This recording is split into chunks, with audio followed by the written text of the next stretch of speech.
Now, here's something else that we know about autism spectrum disorders.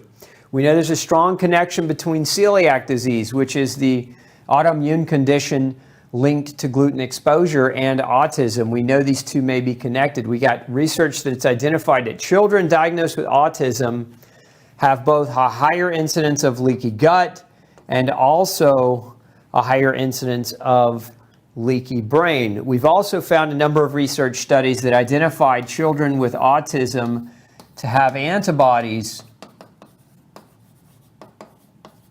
specifically to gluten.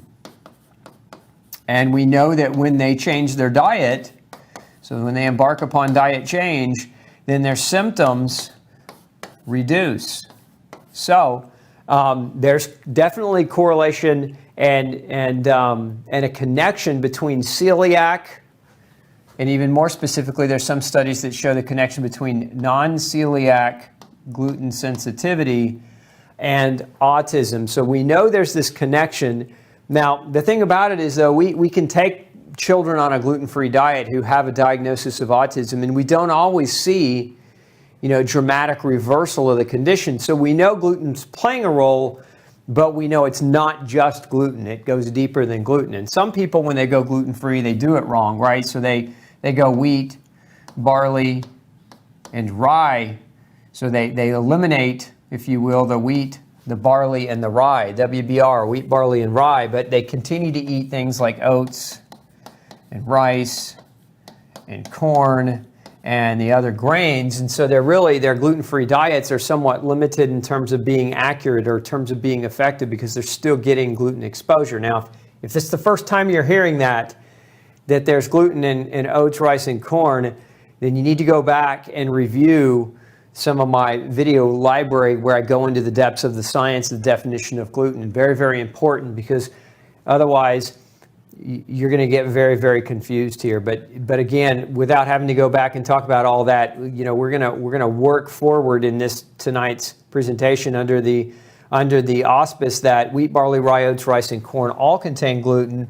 And many people, when they go gluten-free, only do this. They only go wheat, barley, and rye free, and they're still consuming the oats, the rice, and the corn, and that they're still struggling with symptoms. And I've seen this clinically correlated in a number of my own patients over time, where when they actually cut out these as well, we start to see much, much better improvements in their overall symptoms, their autistic spectrum symptoms. So it's very, very important, again, if you're going to attempt a gluten-free diet here, in an effort to try to see improvement in autism, it needs to be done properly.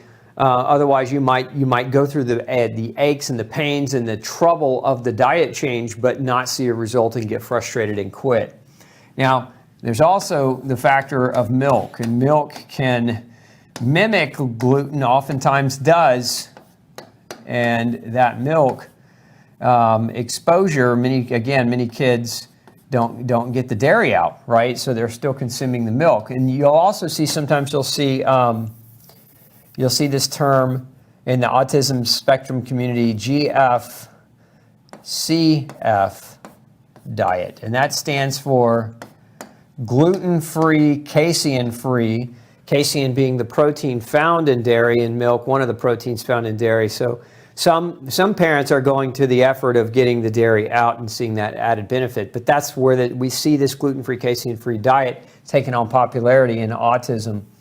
So I'm going to show you one of the theories behind gluten's association with autism spectrum disorders. This is called the opioid theory. This is actually published in the journal Brain Sciences not very long, just a few months ago. But the thought on this is that the consumption of grain, and particularly in this case, the consumption of wheat. So there's a protein in wheat. It's the gluten protein called gliadin. Let's change our color again here. And that gliadin breaks down into something called gliadinomorphin 7, okay? And one of the problems with this is that it's supposed to be broken down even further, but many kids lack the enzyme DPP4, and so this particular compound or this particular chemical has an opiate effect, okay? And so if we go up here, we look at the opioid receptors or neuroreceptors in the brain, it can actually delay brain development and slow down thought and function, etc. We know the same thing is true of some of the proteins found in soy, spinach, and milk. Predominantly that milk, though, we know that exorphins, casomorphin, I drew over it, you can see casomorphin here as an exorphin, then can trigger again onto opioid neuroreceptors, leading to developmental problems. So again, this is one of the working theories behind what happens with gluten. But again, it's not just gluten, it's also soy and spinach and milk. So think about this in terms of babies. So we get babies are born, and generally autism isn't diagnosed at birth. It takes up to 3 years to really start to see some of this kind of creep in. So we've got this first 3 years, and when that diagnosis hits, well, what are these babies, up to their first 3 years, what are a lot of them eating? They're eating cereal, primarily infant cereals, which are grain, which are gluten-based, infant cereals with all the gluten in them. And a lot of them are also doing formula. And what's the formula made from? The formula, especially mom's not breastfeeding, right? We're getting most of those soy formulas, and then dairy or milk protein formulas. And so, you're seeing, again, heavy cereal, heavy soy, heavy milk use predominantly in that first 3 years of age. And these are potential triggers that you want to be aware of. And this is one of the reasons why I'm probably one of the most outspoken advocates on genetic testing for gluten sensitivity in infants. Because if you can test the baby before diet really takes shape and all these things start to come in, if that baby has an issue with gluten genetically, we can go ahead and knock that out, right? We cannot create more problems in terms of that cereal introduction.